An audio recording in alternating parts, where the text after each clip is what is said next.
Well, welcome and good morning. I'm Jane Clark, President of the Michigan West Coast Chamber of Commerce, and happy to welcome you today to our Capital Connections virtual meeting with our state elected officials. Over the past 2 weeks, the staff of the West Coast Chamber have been reaching out individually to every single member. And as we ask for their concerns and how we can support them, we're hearing questions about state resources, state initiatives, state decisions, and state programs. So we were happy to invite today our elected officials who typically would be with us in person at our monthly Public Policy Committee meeting on the second Friday of each month for a virtual meeting. So a couple of housekeeping items before we get started. We've muted all the callers so we can hear as clearly as possible. There is a chat feature at the bottom of your screen, so at any point in time you can submit a question. With us today, we have Dave Nitre. Dave is our Public Policy Committee Chair, and he's going to moderate today's discussion. So Dave, I'll turn the stage over to you. Good morning, everyone. Thanks for joining us. We're grateful for a chance to look into my guest bedroom today. So if you're looking for an Airbnb right now, we'll rent this one out to support the Nitre family. Thank you again. We want to turn this over right now to our sponsor. That is Joe Hune from Blue Cross and Blue Shield and Blue Care Network of Michigan. The Chamber couldn't put on events like this without the support of sponsors like Blue Cross. And Joe, you have a moment to share with us. Certainly. Thank you so much for the invitation to be here in these crazy times that we're all living in. And Dave, I appreciate the introduction, but I got to tell you, I think the governor's executive order yesterday, the stay-at-home order, bans vacation rentals, so you might be out of compliance there. Just to tell you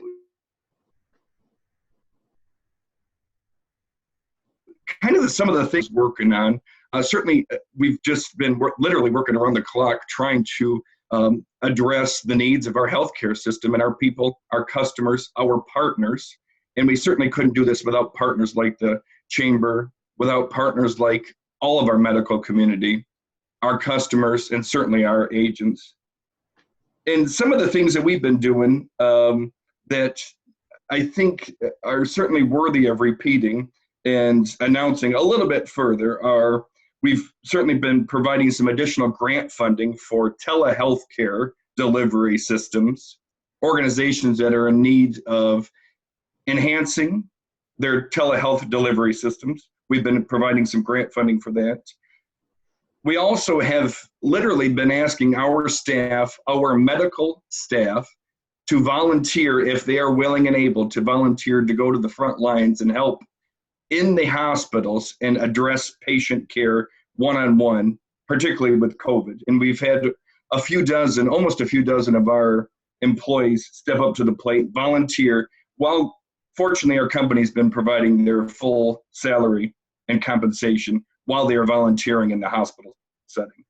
We've been waiving member copays and deductibles for all 6 million of our members and customers for testing and treatment of COVID-19. We've increased our mail order pharmacy prescription duration up to 90 days. We've also enhanced our 24-hour nurse line complimentary for all of our 6 million customers.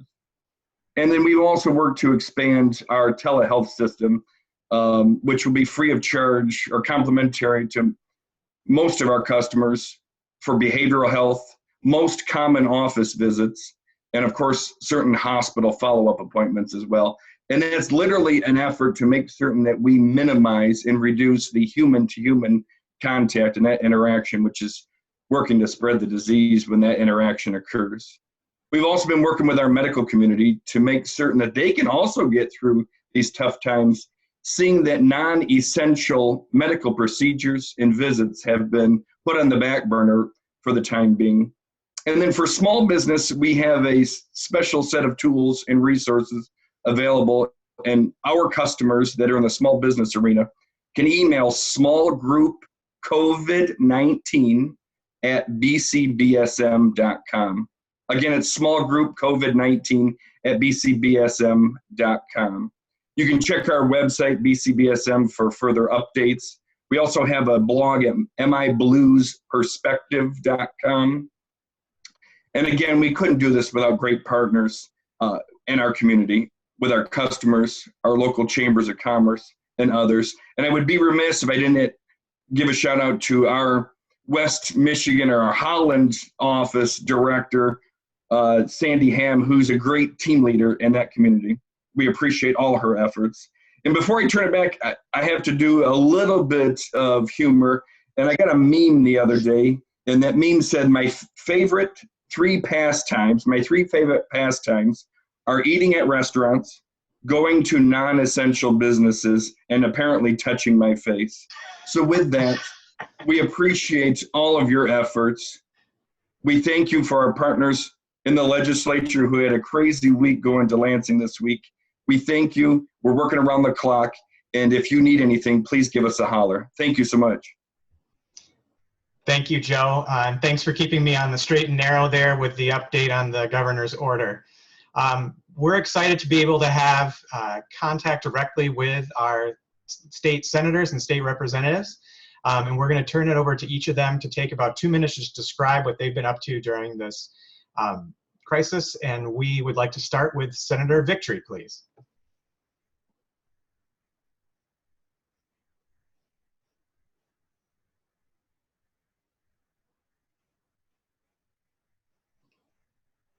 There we go. Thank you, everybody. It's good to be with you. And I'm in my mobile office, or probably the most secured office is my pickup truck. That's probably the best way for myself to be isolated. And but just give a little quick update. If you're trying to contact probably my office and any other legislator's office, be aware we are working diligently. I know last night we were still working and trying to respond to emails up to 11 o'clock. We had over 400 some messages that came in after the governor's presentation, and we are diligently working on that component. So I just want to highlight if there's some frustrations in trying to contact us, bear with it. We're working on clearing up the voicemail box of the phone system and address those emails. So because there's a lot of concerns over the unemployment issues. We've been navigating that, and you can just imagine what the workload is. So appreciate your working with us on that, and we will continue to work hard. Also, as we go forward, it is uncertain times, interesting times, but also I really appreciate what's been going on here in Ottawa County. Our local officials have been stepping up the plate. My fellow legislators have been doing a tremendous job. We've been in frequent conversations on certain specific items, and so we will continue to work together. And so, I'll just keep this brief because I know there's a lot of questions out there. Perfect. Thank you, Roger. Senator Nesbitt hasn't been able to join us yet, and so we'd like to pass this on to Representative Whiteford. Good morning, and thank you. I'll give an update on the budget process. So what I found out yesterday from the month of March, that our general fund is down about $150 million due to refunds. School aid fund is down about $78 million because of sales tax and fewer people buying things. Car sales is down 20%. I think that's a big reason why the governor extended that you could buy cars without going into the showrooms. There's a big impact because of the tax filing deadline being moved to July. So not the best of news, but it could be worse. Most of my time besides helping my constituents has been spent on working on the budget and crafting a budget. I've got my marching orders that we're going to start going at it again. What's the most important things to keep in the budget? What are things that we've got a little more flexibility with? What are the biggest priorities, and where can we make the most cuts? So that's what we're doing, trying to make sure that we keep all of our essential services as much as possible, and not forget that there's a lot of things going on besides this virus. There's foster kids, there's elderly, there's so many things going on, emergency assistance that still has to be kept addressed. So you just have my word that I'm going to keep working on that. Thank you, Mary. Representative Lilly, I saw you on the call. Yeah, hey, how's it going? Good to see you, David. Good to see everybody.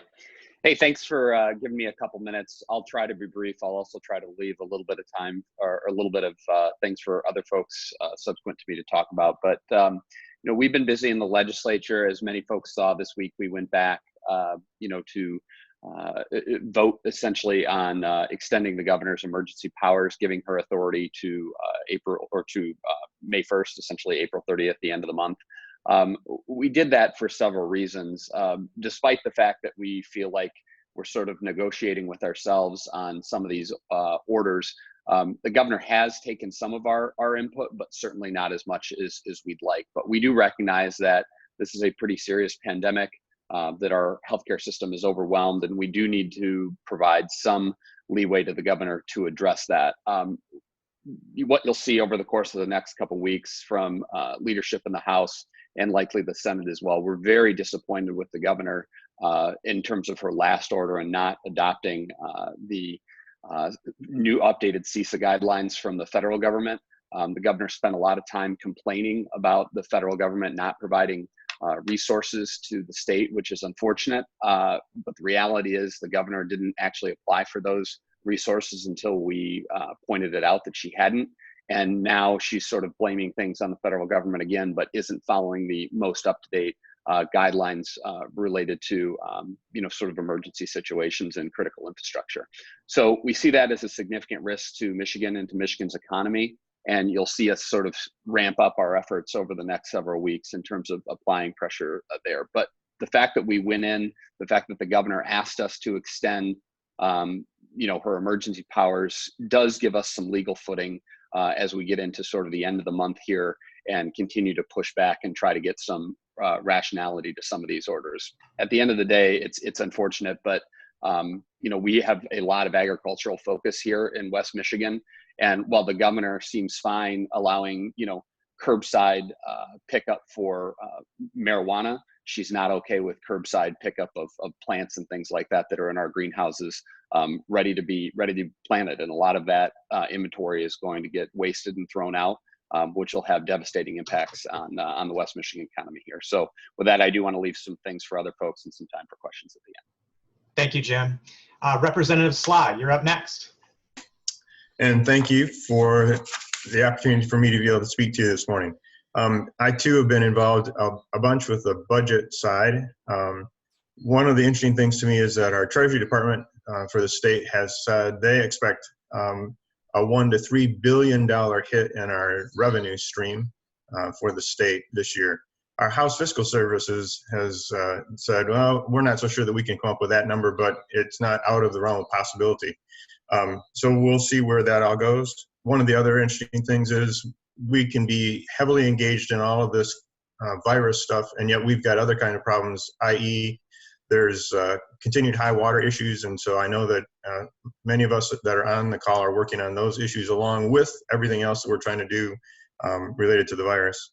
And I guess for me, lastly, is as I look at where we're at, I'm really sorry that many of the folks who are on this call are treated as non-essential, and yet the governor this week said that the Easter Bunny was essential. And I'm concerned about that kind of a flippant attitude toward our businesses and our community when we've got this kind of issues going on. I'll let you pass it on from there. Thank you, Brad. Representative Meerman, are you available?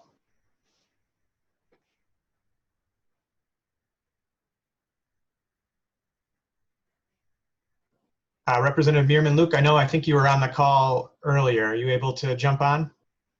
How about now, Dave? Can you hear me? Gotcha. Perfect. Awesome. Yeah, thank you so much. I appreciate being with all of you under these circumstances. We do have a heavy load to carry here, and this will be known as our time, I think, as we look back, at near the end of our generation. Businesses has been a big focus of mine. At the end of the day, businesses are what give us everything we have, from our socks to our haircut to the groceries we get. And those businesses include farmers and greenhouses and many, many, many other things. Blue Cross, all of the above. They're all businesses. And how do we help keep those businesses moving forward? Because at the end of the day, that's only with profits that pay taxes do we have any government at all. And I guess my frustration has been really centered on how, instead of maybe essential services, how do we get businesses back to work safely? I absolutely recognize that we have a terrible disease in front of us that spreads around very quickly, and and kills quickly. But there are so many different things we could be doing out there, in my mind, to do risk management and still have businesses going back to work.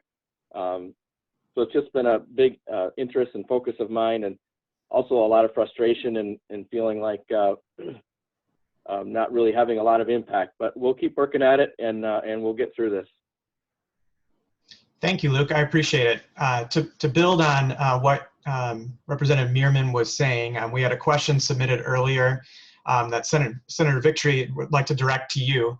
What can we do to work with the administration to move from that what is considered essential to what is safe, to help us get folks working again? And if you could just talk a little bit about how those negotiations and how that process can go. We'll do there, Dave. Thanks for the question. It is a critical question. So just give a little insight in the Senate. What we have done is formed a task force with a bipartisan component. 3 senators on the Democrat side and 3 senators on the Republican side are critically addressing this as we speak, because we reached out to a number of other states of how to restart the economy. And this number of other states were not even having a game plan in play. I know Ohio, they were not, a few others. And so we felt it was critical that while we continue to fight COVID-19 and ensure the health and well-being of the residents of Michigan, we also need to go use smart, practical techniques to engage and restart the economy.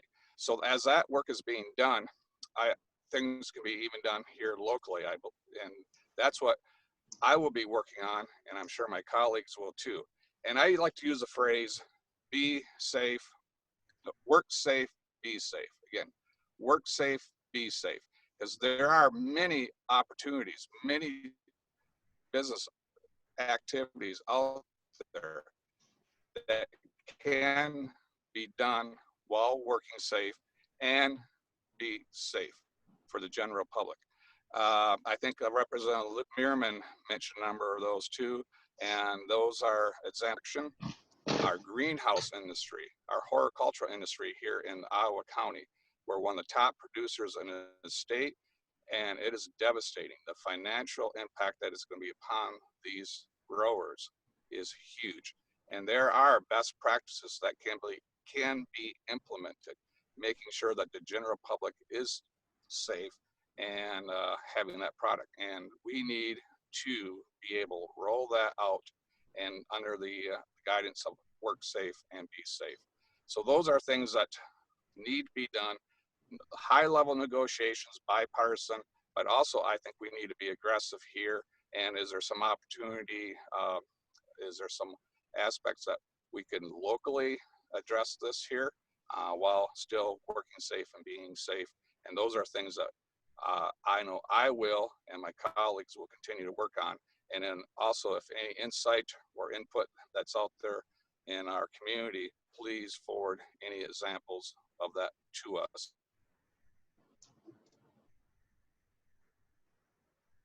Thank you, Senator Victory. The next question I had is from around education.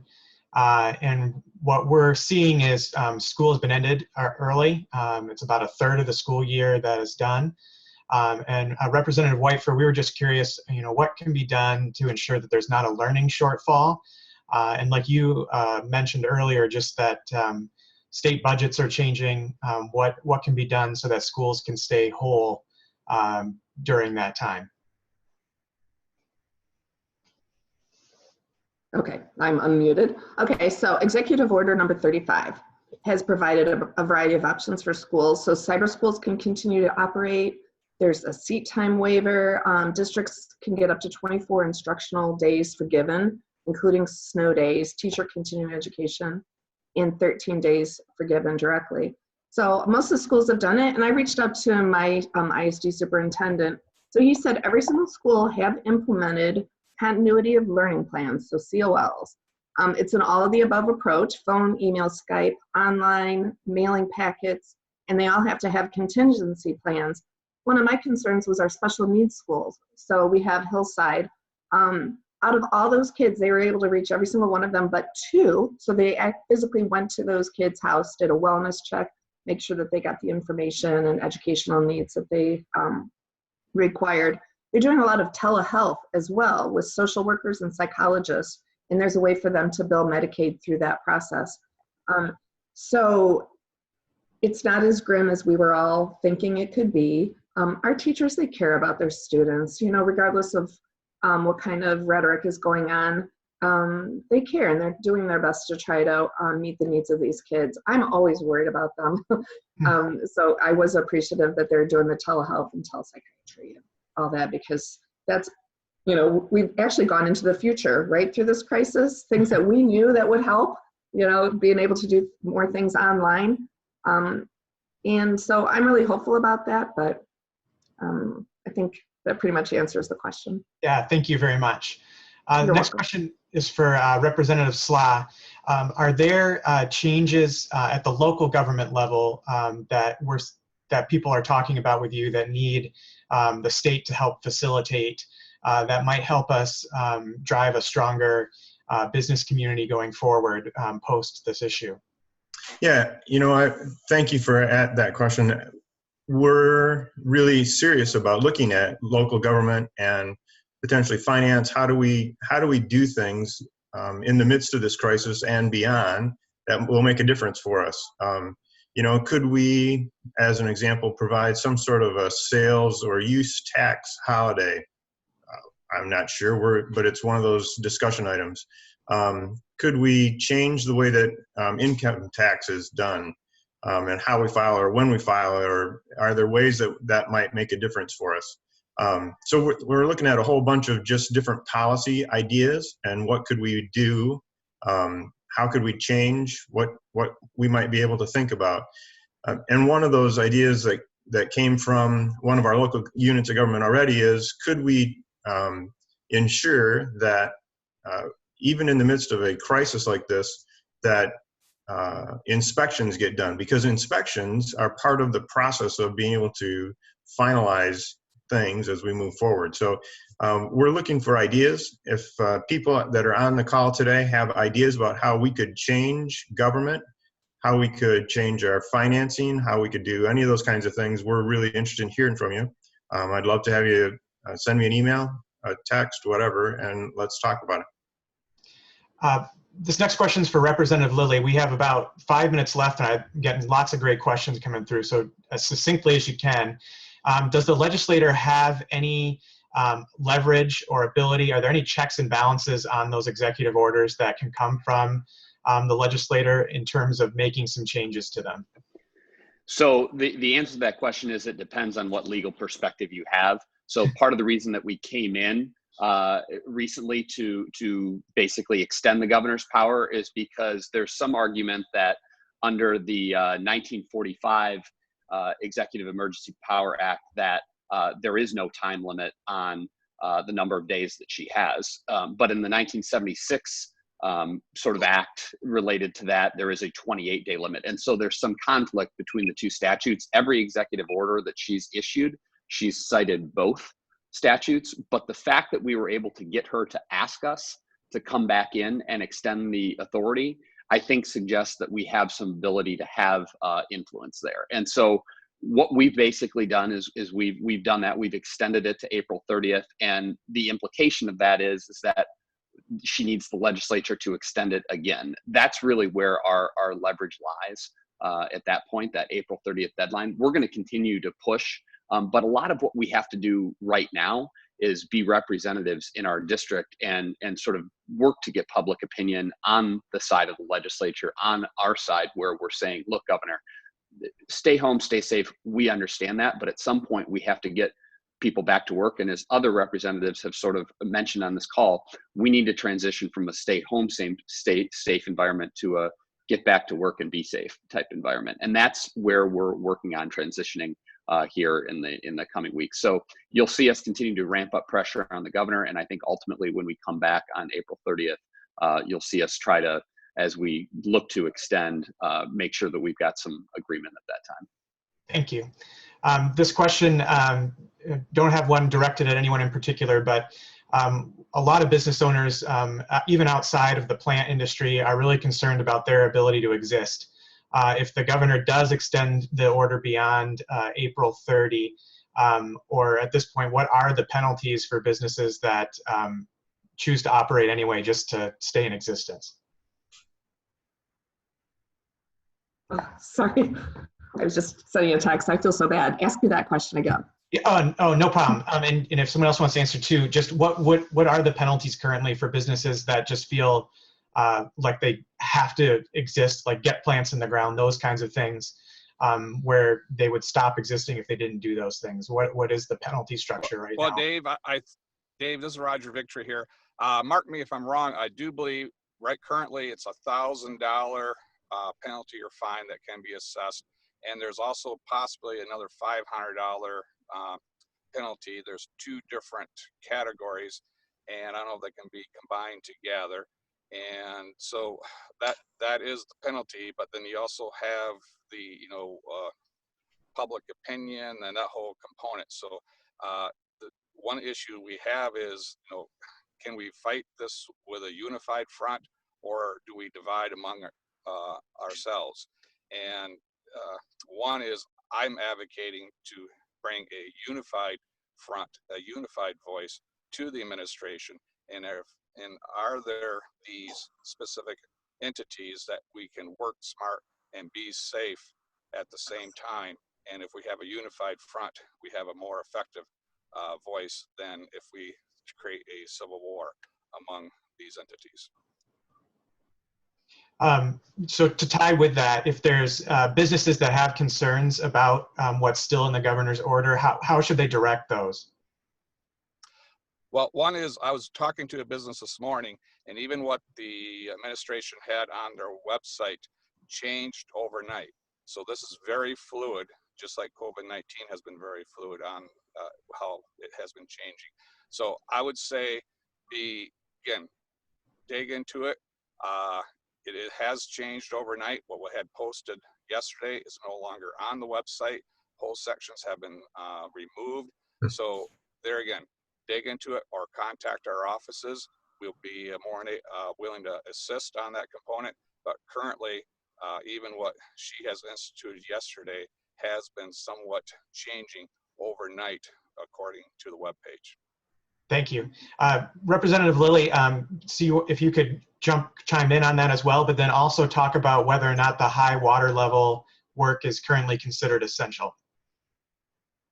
Yeah, so I think it actually depends on what type of high water work it is. We've gotten some guidance that some of the construction that's being done is essential, I think, to the extent that you're repairing a seawall, which is protecting the safety and sanitation of your residents. There's no doubt that is probably considered essential. But to the extent that a new dock is being put in at your residence, probably not considered essential. That's sort of the rub there. A lot of the erosion work that's being done on Lake Michigan, again, I think you can pretty easily make the argument that's related to safety and sanitation of the house and therefore is deemed essential. Again, what I would go back though, in terms of a unified front, Senator Victory is very right about that. The governor, for whatever reason, is really under the impression right now that everybody is behind what she's doing. I don't know what echo chamber she's in, but a lot of the orders have a lot of nonsensical sort of components to them. Again, I threw out an example earlier, but I'll throw out another one. An 85-year-old with a respiratory issue under this scenario is expected to essentially mow their own lawn. They're not able to hire the unemployed 17-year-old student who's home from school for the rest of the year, who's their next door neighbor, to do it. And that just doesn't make any sense. And we have to work together to make sure that the governor's office is hearing from every single person on this call, should figure out how this is really impacting their business, figure out how they could return to work in a safe manner, and make sure the governor's office knows this is not working. We are putting ourselves at a disadvantage relative to other states. And while I think we are doing a good job of flattening the curve, we're doing it at an expense that's in some cases unnecessary. Thank you. That'll have to be the last word today. I'd like to hand it back to Jane to adjourn for us.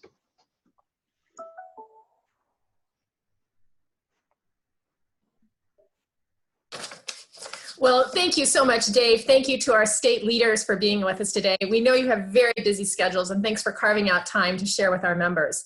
We've made a recording of today's presentation. It will be available for our attendees. Look for a survey later in the morning with an email asking for feedback of today's event, and more importantly, ideas for future programs you'd like to see us do.